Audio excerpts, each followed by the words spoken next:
So in this video I'm going to show you how you can play games with your PS5 controller on your iPad. Now first of all what we need to do is we need to put our PS5 controller into pairing mode. Now to do this you want to use the share button and also the PlayStation button here and hold them both down at the same time until you see a rapidly flashing white light. Now this is now in pairing mode. What I can do is now go over to my iPad and go to my Bluetooth settings and then go to Bluetooth settings here. And you should now see your DualSense wireless controller down here at the bottom. Now I can click on this, and if it has been done correctly, you will now see a solid blue light here on your PlayStation controller, and as you can see it's now changed colours.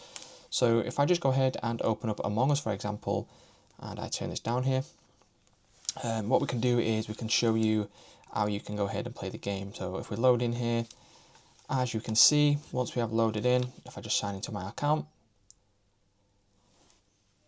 so I am now fully signed in, I've got the controller connected, and then I can go ahead and play as I would usually. So if we go to play, go over to online, if I just join a quick game here, so go to find a game, and I will join one of these random ones. So if I click on this, as you can see here, I am the Coral Among Us here, and I'm moving around. And then that's how simple it is to use the PlayStation 5 controller. If I want to leave, click on Start, and then you can then go down to Leave Game. And that's how simple it is to use the PS5 controller on the iPad.